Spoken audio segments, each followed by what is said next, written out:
In the time that we have together, I just want to ask a very simple question. Now, this is a question that has driven me for the last 25 years of my life. I'm 42 years old.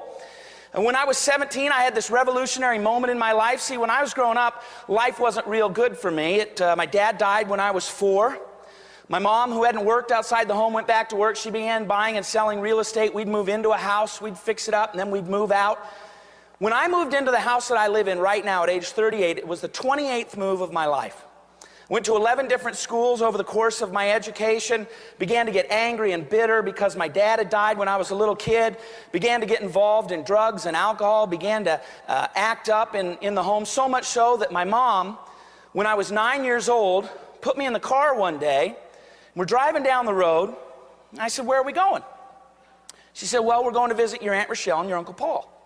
And I thought, okay, I like my Aunt Rochelle and my Uncle Paul. Great. We're driving along a little bit further, and I said, "Mom, how long are we staying at Aunt Rochelle and Uncle Paul's?" And my mom said, "Well, I'm staying about 2 hours." Now, at 9, you haven't perfected your deductive reasoning skills, but I kind of put 2 and 2 together, and I thought, I must be staying longer. "How long am I staying, Mom?" She said, "You're staying for about 2 years. See, the idea was send me to my Uncle Paul and my Aunt Rochelle, and they were going to whip me into shape. Emphasis on the whip.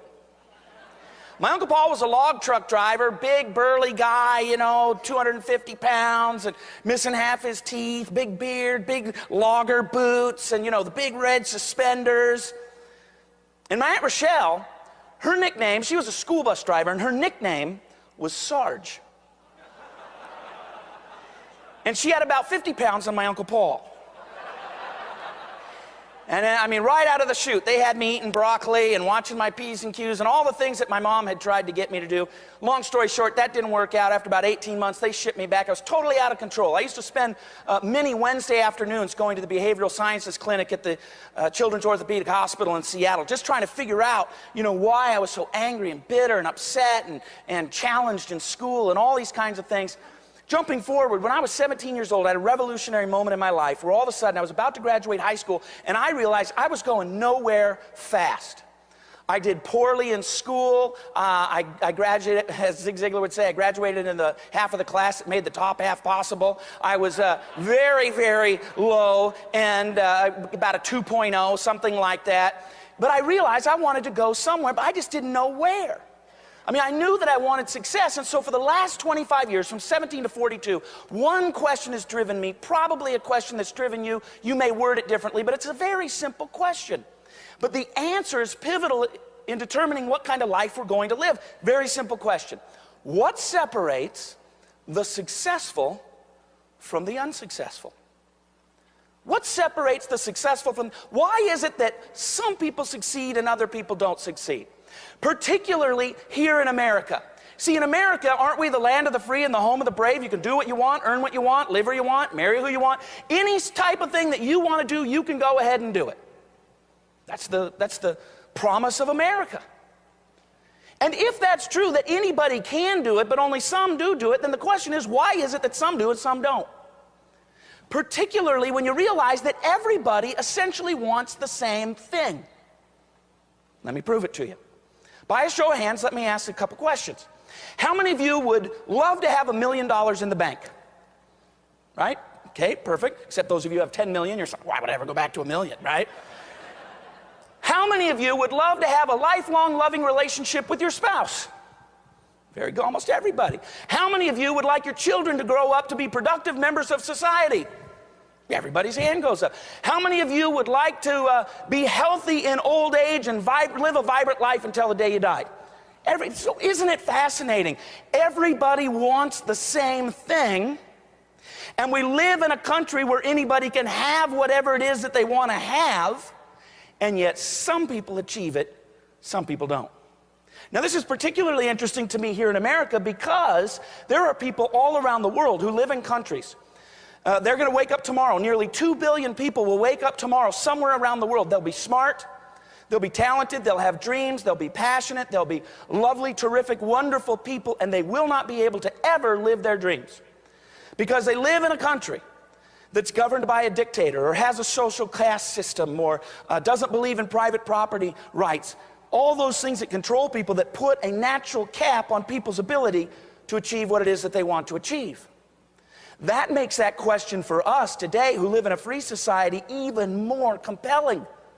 We don't live in a place that puts a cap on what we can achieve. We live in a country where we can do what we want, when we want, where we want, earn what we want, live where we want, all those kinds of things. And everybody says they want essentially the same thing, and yet some people do, some people don't. That's a fascinating question to me. And I've spent the last 25 years trying to figure out what is it that the successful people do? And why is it that they achieve something? Now, first of all, let me give you a parenthetical statement here. When I use the word success, I am not talking simply about financial success. Although that's our default definition of success, isn't it? When most people think about success, they think about it as financial, and I'll prove it to you.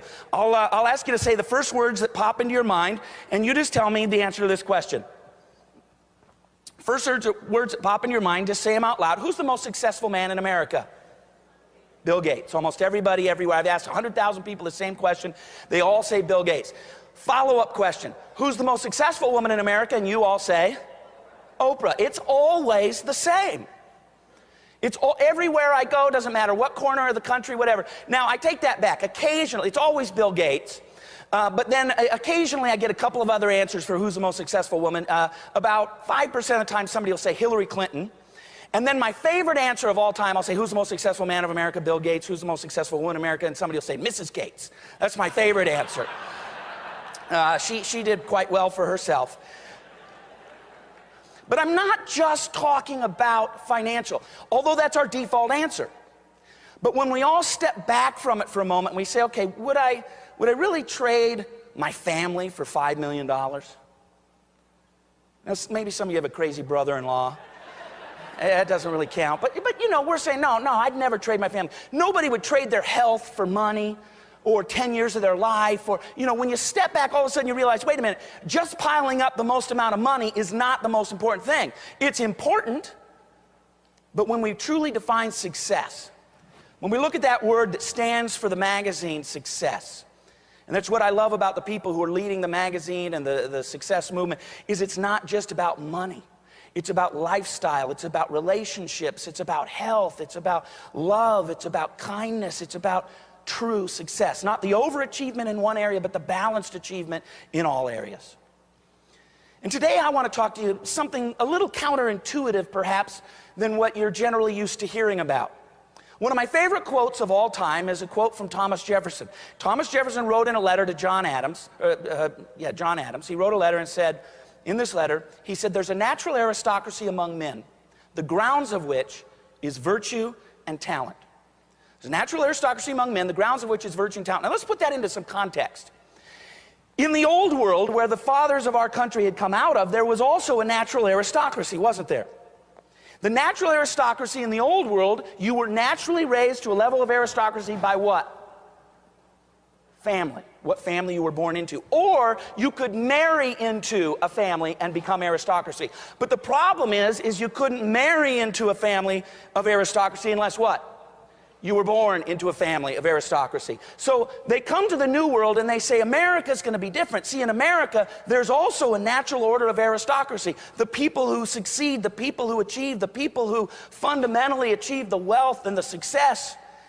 The natural aristocracy in America, the grounds of which is virtue and talent, character and skills. Now, most of the time when we go to success seminars and we go to training at work and all these kinds of things, we learn about skills. And skills are important. We ought to learn skills. But today, I want to spend my time talking to you not about what to do, but about what to be. Because all the time I hear people say, just tell me what to do. Just tell me what to do. I'm ready. Just tell me what to do. The problem is that what to do is undermined if you don't know what to be. If you don't understand the internal character development that has to take place in your life, the personal transformation. You can learn all the right to do things, and you'll never succeed because you'll be undermined, because the foundation will rot away and eventually it crumbles. We see it all the time. We see successful people in every industry, from politics to church to business, all across society. And what do we see? Highly skilled, talented people. I could drop name after name after name of people who had so much and they lost it, not because they weren't skilled, but because of the underlying lack of internal character. Character and who you are is the premise of your success. Do we need to learn what to do? Absolutely. But when you learn what to be, when you transform the internal, then it drives out the external. Then all the things that you've learned to do set upon the foundation of a successful life that gives you the ability to sustain and enjoy the success that you've achieved. You don't have to worry about losing it. You don't have to worry about it all crumbling apart because you have the internal strength to carry it on. So I want to talk to you about a number of internal character traits that I think are important for us, some of which you've heard before. But one of my favorite quotes of all time is G.K. Chesterton. He says we need to be reminded a lot more than we need to be instructed.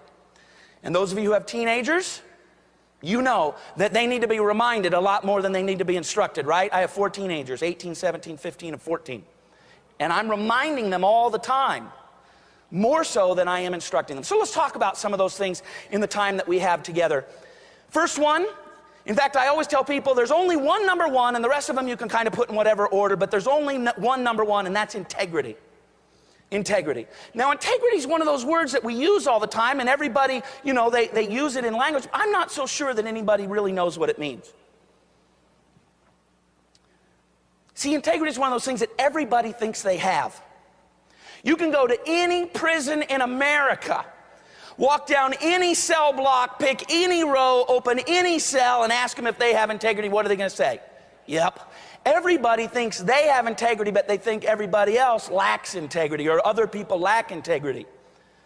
See, that's a problem. In fact, how many of you, by a show of hands, have absolutely no integrity? Let me just see a show of hands. And no integrity whatsoever. I've asked 100,000 people that question. I've never had anybody go, yep, that's me, Mr. Lion, Cheating, Stealer guy. See, everybody thinks they have it. But business is broken down, and we don't succeed sometimes because we lack integrity, and other people perceive us that way, and they don't want to do business with us. They don't want to follow us. They don't want to buy us. So I'm going to give you something to think about as it relates to integrity. I want to look at the root word of integrity. Now, I was raised by a single mom who can do the New York Times Sunday morning crossword puzzle in 11 minutes. I've actually seen her do it. I've given her the puzzle. I've gone and made her a pot of coffee and come back, and it's done. And I remember one time I said, I mean, for me, it takes me like 3 days with 3 friends to do the Sunday morning New York Times crossword puzzle. And I remember asking her one time, I said, how do you do it? And she said, well, it's simple once you understand the roots of words. So I've always loved the roots of words. And integrity is a really particularly fascinating one. I want you to go back to high school math. Go back all the way to high school math and think about a root word or a math term that shares the root word with the word integrity. And you know what the word is? Integer. Okay, that's the easy part. But now let me ask you, smarty pants, what is an integer? Anybody know? Whole number. Exactly, it's a whole number. Do you know that the root word of integrity simply means whole? To have integrity means to operate out of wholeness. Or if you put it another way, it means it's undivided. It means you operate out of a single set of morals, ethics, and values, not dual set of morals, ethics, and values. Because once you divide yourself and you operate out of different morals, ethics, and values in one spot and in another spot, all of a sudden people who are approaching you are thinking about buying from you, are thinking about following you or your leadership. Now all of a sudden they don't know which one of you to pick. Well, are you going to always act like this? Because sometimes I've seen you act like this, and what happens is all of a sudden they back off. You can have all the skills in the world, but if you don't have integrity, now all of a sudden people start backing up. I'll give you a good example of this. About 2 years ago, my wife asked me to go buy her a car. She'd been driving the minivan thing for, I don't know, 112 years. And she said, can I just get a new car? I said, sure, we'll go get you a new car. So she said, I want SUV. So I narrowed it down, and she hates going and buying cars. So she said, you just pick it, whatever one, I'll love it. And I said, okay. I narrowed it down to 2 SUVs. And it was a Friday, and I'm one of these guys that goes back, and I go to the internet, and I check, and I go back. And so I finally go back. It's a Friday. I'm going to buy on Saturday. And I said to the guy, I went in and talked to him, and he started giving me the runaround. In fact, the sales guy turned me over to the closer guy. You know the closer guy? The guy that's, what's it going to take to get you in the car today? And and they're lying to you and they're pounding you, and at one point he says, the average credit score of people who purchase from our car dealership is an 830. And I said, you mean a 630, right? He said, nope, it's an 830. And he just went one thing after another thing, and I thought, I don't like this lack of integrity. So I finally said, okay, I'm about to make my purchase choice tomorrow. Just give me bottom line, what's your bottom price so I can finally compare these things. He gave me a price. I said, perfect. And he said to me, I couldn't give you another $1 off if I wanted to. Perfect. Awesome. So I'm walking out to the car. I get halfway out to the car, and I hear this, hey, whoa, hey. And I turn around and look, and it's Closer Guy. And he comes running up to me, and I go, yes, and he gets up close, and you're about to get it when this happens. He goes, listen.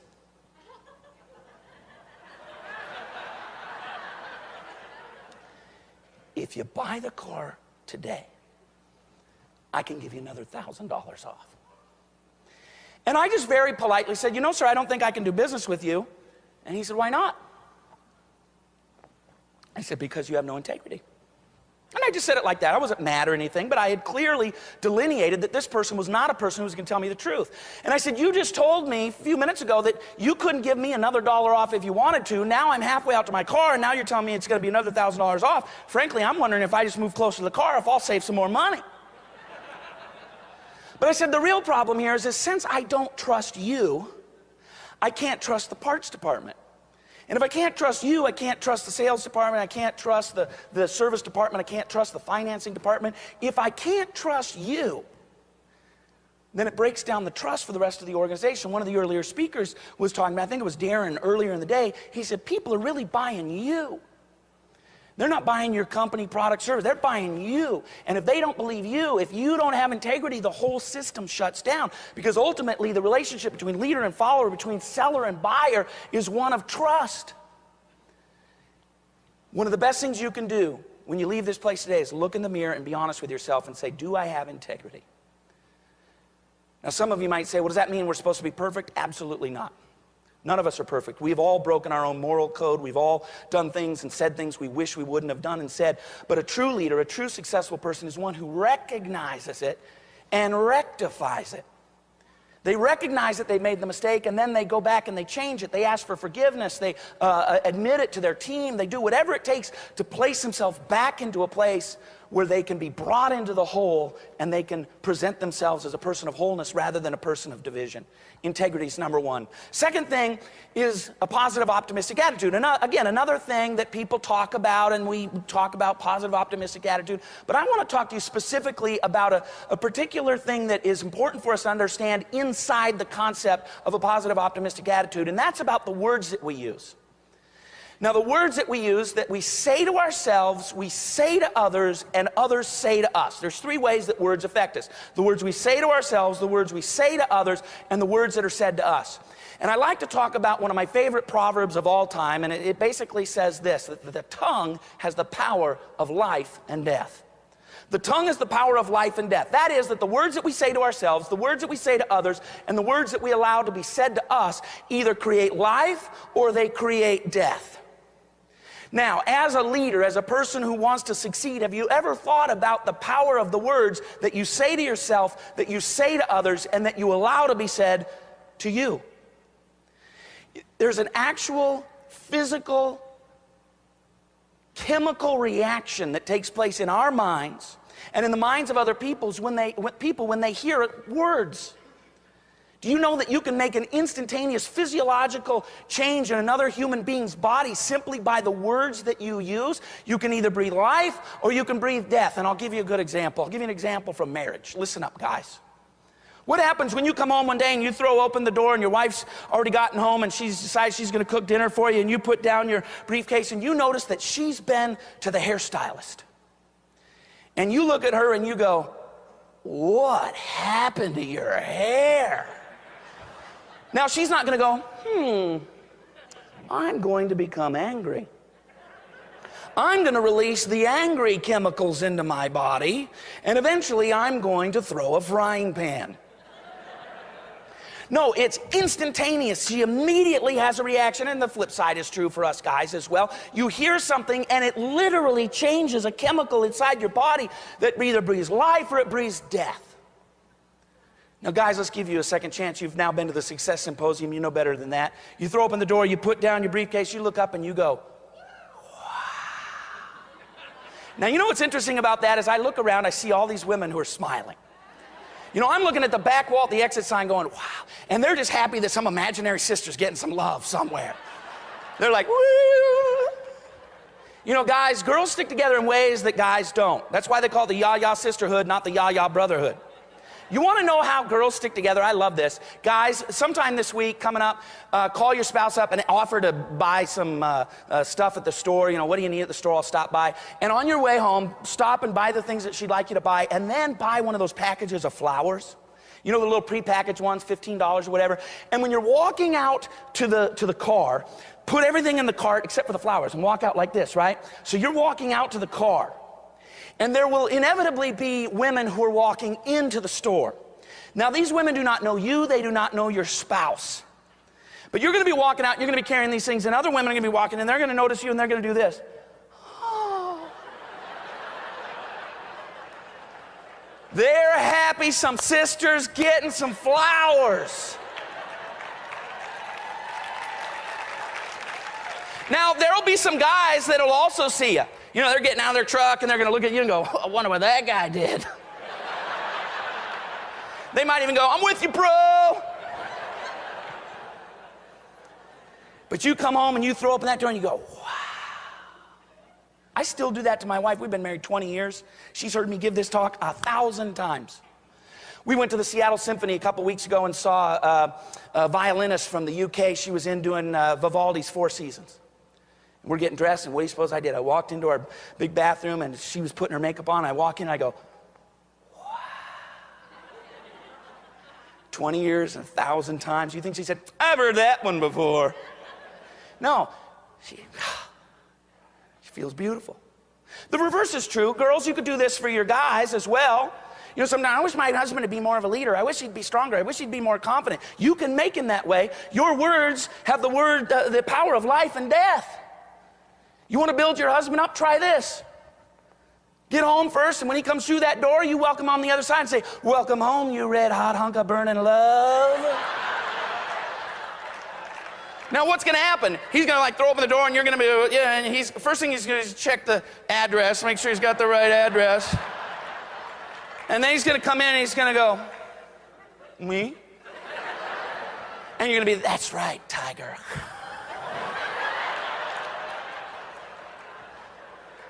And what's he going to do? He's going to be all, yes, I am. You know what's going to happen tomorrow? He's coming home early. He's going to throw open the door. You're going to be gone, like taking the kids to school or something. He's going to run in the house going, honey, red hot hunk of burning love's home. But guys, when you throw open that door and you see your wife and you say, wow, you're beautiful, what's she going to do? She's going to be all, yes, I am. Got my hair done, I got my nails done, I got my toes done.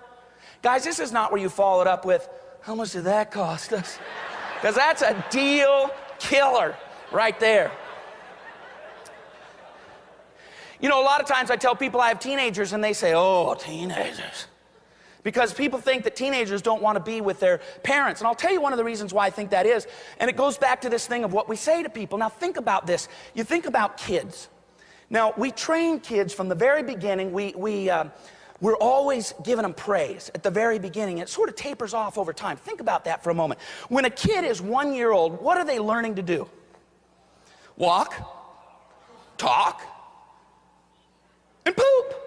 They're learning to walk, talk, and poop, right? Anybody here potty train a kid? Okay, you know what it's like, right? You put them down that little plastic chair thing. You get in front of me and go, come on, you can do it. You're such a big girl. Yes, you are. Come on. All right, you can do it. Yes, you can. All right. And then what happens? You hear the sound and you go, woo, yes, all right, you're so good. And you pull out Snickers and M&Ms and you're like, feed. And they're thinking, bodily functions, I'm getting candy. This is easy. Now, I've noticed in the midst of my talk that a couple people have gotten up and they've walked out the door. For whatever reason. They may be going to use the restroom, probably so. But when they come back in, we don't meet them at the door and go, woo, big girl, good job, way to get him, Tiger. See, somewhere along the line, it tapers off. When they're little kids, we're praising them for bodily functions. When they're 6 years old, we're running alongside them by the bike saying, go get them, you can do it. When they're in 6th grade, we say, I'm very proud of you, son, for the grades. And by the time they're 16, we're saying, why can't you be like your sister? Why is your room a pigsty? Why'd you get another ticket?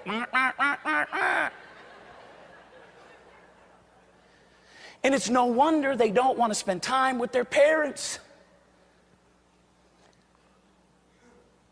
You can change yourself. That you raise positive, productive members of society by breathing life into them. Telling them how proud you are of them. I tell all my kids how proud I am. I've got one who always says, what for? She always wants to know, and then I got to give her the list. I tell my kids, I love you. Do you know I love you? I know they know. Do you feel like I love you? Always trying to praise them. Tell them, we do a thing on their birthdays where everybody at the table has to go around and say what we like most about them. Always trying to build them up and breathe life.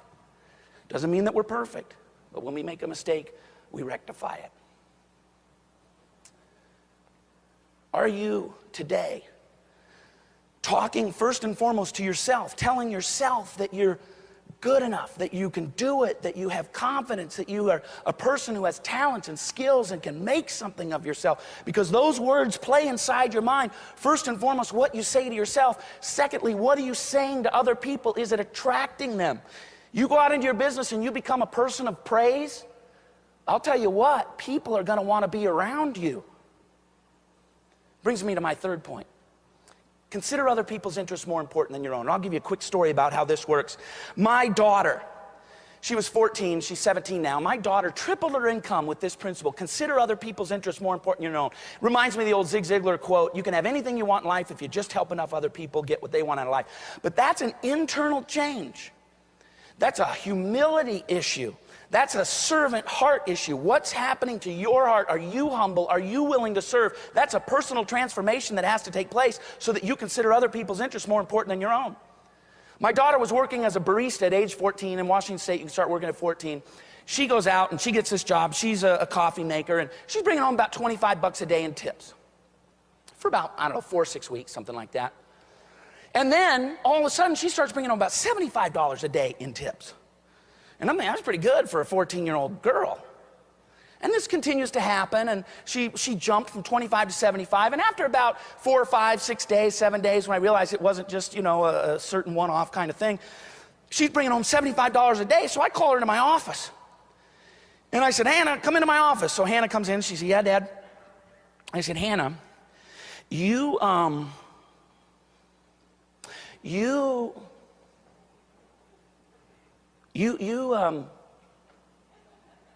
just selling coffee up there, right?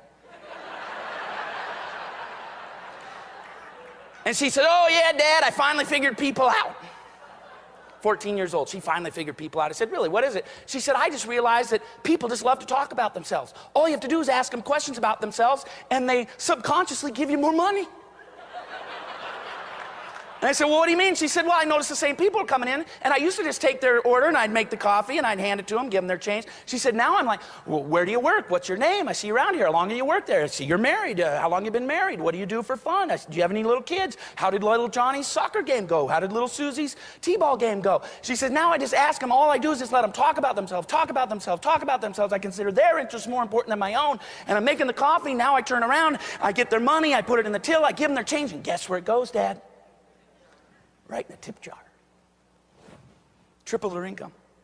Because she now considers other people's interests more important than her own. If you think about it, it's kind of pathetic. Here's this 14-year-old girl going, oh yeah, refrigeration design, tell me all about it, buddy.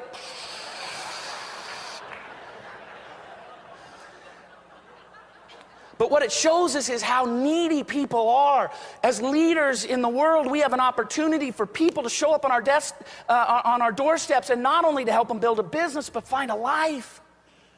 We get the opportunity to build into people's lives and change the world. Yes, make great incomes while we do it and build great businesses, but we get to make a mark on the world.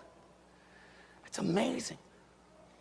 Now, the last thing I want to share with you, it's the topic of my next book. In fact, it's the follow-up. It's the sequel to 12 Pillars that Jim Rohn and I wrote together. We're now coming out with a new book in May called Above All Else. Imagine, if you would, Warren Buffett calls you up and says, "This is Warren Buffett, I want to take you out for lunch and talk finances with you. Would you take him up on that?" Of course. And you're sitting there at lunch, and he's telling you, now, one thing you're going to want to know is this, and another thing you want to know about that, and here's something about mutual funds, and here's something about stocks, and here's something about options, and you're just going to be taking notes, right? Now, at the end of lunch, it gets to the point where the little bill folder thing comes over, and he looks at you, and he says this, "Now, above all else," just picture that. What would you do? Here's Warren Buffett, the greatest investor of the 20th century. He says, "Now, above all else," you'd lean in. What? What above all else? The richest man to ever live, and considered the wisest man to ever live, was a king by the name of Solomon. He wrote most of the Proverbs in the book of Proverbs in the Bible. God asked him, "What would you like, wisdom or wealth?" And he said, "I'll take wisdom." And God said, "Since you chose wisdom, I'll give you both." His wealth made Bill Gates look like a pauper. Trillions of dollars of castles and wealth and land and you name it. Wealthiest man to ever live. And he has one proverb, and he says, "Above all else, buy low, sell high." No, that's not what he says. And this goes to the point that I want to make. He says, above all else, guard your heart, for it is the wellspring of life. Above all else, guard your heart, for it is the wellspring of life. If I can leave you with one message today that synopsizes integrity and positive attitude and all these things, is guard your heart. There's so many things out there that want to tear you down and rip you apart and steal your heart. But the wisest and richest man to ever live says, above all else, guard your heart. Why? Because it is the wellspring of life. Your skills that you're learning is not the wellspring of life. Your heart is the wellspring of life. And we all want success. But let me tell you this, that unless your heart is bigger than your success, it crumbles. If your success gets bigger than your heart, it crumbles. We see it every day on the news. It's these little child stars who become famous, and they've got 10 or 20 or $30 million by the time they're 18. Next thing you know, they're snorting coke and running around and going into rehab. Why? It's not because they're bad people. It's that their success has gotten bigger than their heart. They don't have the capacity to handle it. So yes, pursue success, but above all else, guard your heart, for it is the wellspring of life. Make sure that your heart is bigger than your success, and then if your heart gets bigger and bigger and bigger, your success can get bigger and bigger and bigger. And as the subtitle of the new book is, above all else, the single most important lesson for achieving, sustaining, and enjoying success. I believe that every single one of you is going to be able to succeed and achieve success. The question is, will you be able to sustain it and enjoy it? If you want to sustain success and enjoy success, the key is, above all else, guard your heart, for it is the wellspring of life. Jim Rohn has said for years and years, and he's been a great mentor to me and the opportunity to work with him. He said, you don't get to determine how long you live. You do get to determine how well you live. Some of us get 10 years, some of us get 30 years, some of us get 50 years, some of us get 70 years, and other people get 100 years or maybe even a little bit more than that. We don't get to determine how long we live. We only get to determine how well we live. My question to you today is this: will you guard your heart? Will you watch over your integrity? Will you commit to being a positive, optimistic person who speaks words of life first into your own life and then into the others' lives? Will you become a servant leader who goes out and considers other people's interests more important than their own? Will you guard your heart because it's the wellspring of life, so that you not only live long, which I hope you all do, but you live well and you achieve and you succeed and you make a difference and you make a mark and you leave the world better off than it was when you got here. And I know you will, and I continue to make that my charge as well. Thank you very, very much for allowing me to be here. Appreciate it. Thank you.